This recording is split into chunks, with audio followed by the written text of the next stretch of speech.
político. Y ese planteamiento es lo que define al partido como tal. Ahora, hacia el interior del PAN ha habido una participación de lo que algunos han llamado la onda grupera, y eso lo que ha ocasionado ha sido que el número ayude a que algunos postulen a los candidatos que mejor les parece, en lugar de dejar en absoluto criterio de que todos opinen y decidan las candidaturas. En principios de este año yo estaba participando en la contienda interna del PAN, y por un pleito entre el grupo San Nicolás y la entonces candidata preferida de ese grupo, pues se pelearon y al final tuvimos un desenlace diferente con el único candidato que estaba puesto ahí. Mi participación en el PAN va a seguir siendo ahí. Yo soy consejero vitalicio del PAN, empecé ahí a los 15 años y no voy a cambiar mi modo de pensar por el solo hecho de que haya grupos dentro del partido. Creo que hay que solucionarlo y por eso no me salgo del partido. Yo le he planteado a alguien que lo dejó y que entiendo que estuvo esta mañana con ustedes, decía yo que había que quedarse para modificar ese estado de cosas. Estoy en contra del grupismo dentro del PAN, pero para eso, para poder solucionarlo, hay que meterse. Los invito a que se metan al PAN. Pues en ese mismo orden de ideas, si ganas, ¿tu gabinete sería panista o tendrías gente que no fuera del PAN? Sería ecléctico. A mí me gustaría poder tener a los mejores personajes dentro de cada una de las áreas. Yo voy a decidir el gabinete a partir del triunfo. Si todo me sale bien el 7 de junio, a partir de entonces, y haré una convocatoria pública que espero que algunos de ustedes atiendan, y que podamos tener entrevistas para ver si hay el perfil idóneo para un puesto. Ese debe ser sin importar si pertenece o no a un partido político. Y en el caso del PAN, sí, invitaré a panistas. Hoy he formado un equipo hacia el interior del partido, pero también con la sociedad. Nada menos, mi coordinador de campaña no es militante del PAN, y mi participación con la sociedad espero que siga siendo de ida y de vuelta, no solamente encasillarme en el Partido Acción Nacional. Y como muestra, les digo que cuando fui alcalde de Monterrey, mi secretario de Desarrollo Urbano lo conocí después de la elección, y ese fue un perfil que apliqué y me dio muy buenos resultados, Diego González Alanís. Y no obstante que había planteamientos de inconformidad al interior del partido, como él hubo otros no militantes, como mi secretario de Administración, mi secretario de Vialidad y Tránsito, que no solo no fueron militantes, sino que dos de ellos ni siquiera votaron por mí. Así que yo buscaré a los mejores elementos, estén o no en un partido político. Muy bien. Definiste a tu gobierno como Old Fashioned PAN, ¿no? ¿Qué compromisos tienes con el New Fashion PAN? ¿Combatirías la corrupción solo hacia afuera de tu partido o también llevarías a la cárcel a los funcionarios corruptos del PAN? Sí, por supuesto. En el gobierno del Estado que pretendo encabezar, mi planteamiento es parejo. ¿Qué es lo que tienes que hacer para ganarte la confianza de la gente? ¿Por qué la gente no denuncia hoy? ¿Por qué 85 de cada 100 delitos no se denuncian? Pues porque no hay confianza en el gobierno. Para poder conseguir la confianza de la ciudadanía, tienes que actuar parejo. Tienes que meter a la cárcel a corruptos, pero tienes que ponerle nombres y apellidos. Yo ya dije, el de la cabeza del actual clan de los Medina, bueno, la cabeza formal está como gobernador, porque la cabeza informal está afuera y es Humberto, pero los dos tienen algo que perseguir, y lo que tenemos que hacer es que en todos los casos podamos ir viendo. Caso Monterrey 6, yo creo que allí podemos encontrar irregularidades. Caso taquillas fantasmas del metro, creo que hay irregularidades. Pero uno de los que está más claro de todos es el robo de las placas. El robo de las placas nos costó a ustedes y a mí 70 millones de pesos. Y el argumento es que se la robó el almacenista. Y la única prueba que encontraron fue un sello de recibido en una hojita de factura donde decía que había 300,000 placas ahí. La neta es que yo creo que lo que pasó es que nunca existieron las placas, porque además dicen es que las tuvieron y luego las molieron, las despedazaron, las molieron, las fundieron y las volvieron a utilizar. ¿Saben lo caro que es ese proceso? Eso no existe. Nunca existieron las placas, fue una venta de factura. Hay solo 3 probables responsables. ¿Ustedes creen que la Procuraduría no puede encontrarlo? Yo creo que no quiere encontrarlo. Y como esos hay otros casos que habría que seguir a pie juntillas, a detalle, y vamos a encontrar culpables. Por supuesto que podemos meter a la cárcel gente, y lo tenemos que hacer independientemente de si son o no son de un partido político.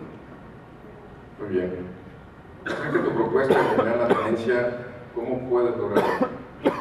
Mira, pues de varias maneras. La primera, ya presenté la iniciativa de eliminación del impuesto a la tenencia. Hay que recordar primero que esta fue eliminada nacionalmente por el presidente Calderón, y luego Rodrigo Medina la propuso e integró a los ingresos del gobierno estatal. Posteriormente, el caso es que los nuevoleoneses seguimos pagando tenencia.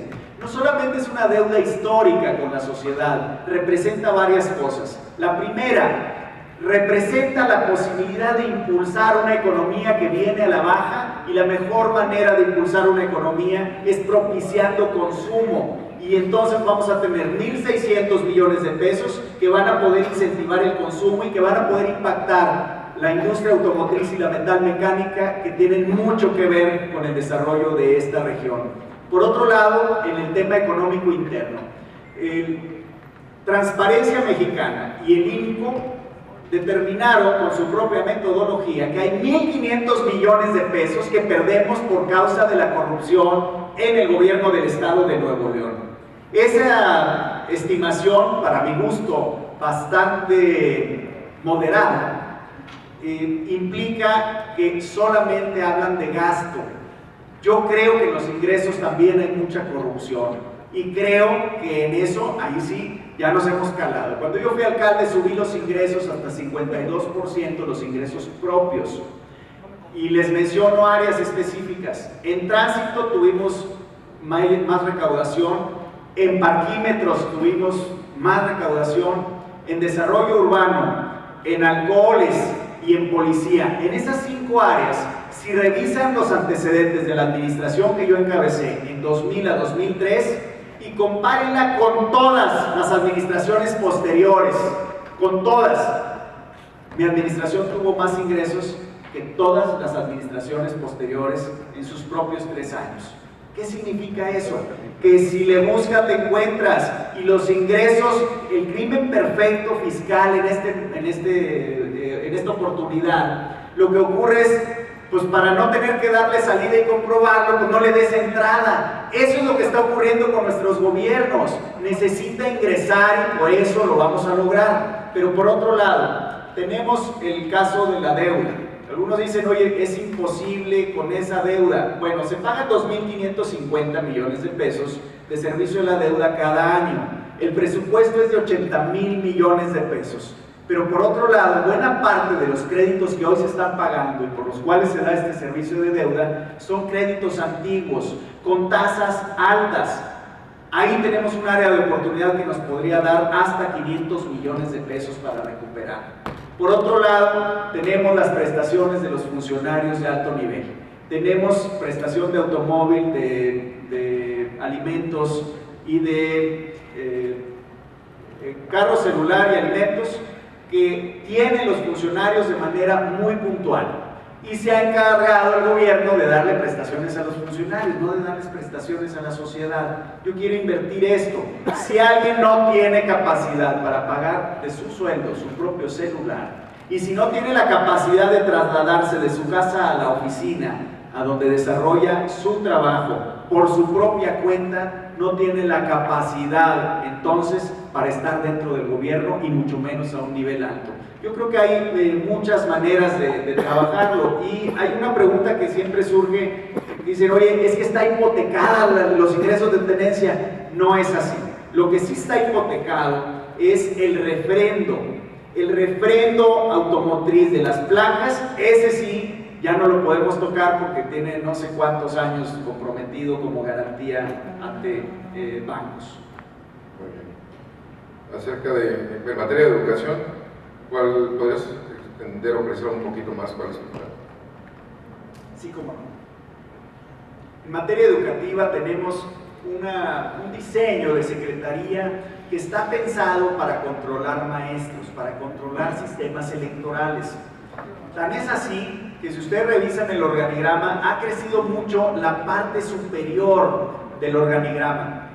Los que ganan más salario, porque son amigos del gobernante en turno, y entonces se encargan exclusivamente de cuidar los nichos de votos electorales. Yo creo que tenemos que volver al diseño del tipo de educación que necesitamos. Mencioné el tema del emprendedurismo, pero hay mucho más que eso. Tenemos un problema de salud grave en el Estado. El desconocimiento de los maestros de las enfermedades hace que no los detecten. El caso del autismo es uno de ellos.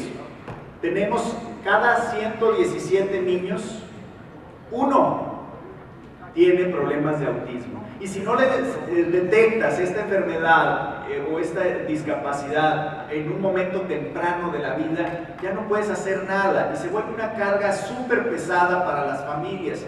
De ahí por qué tenemos que preparar transversalmente a los maestros.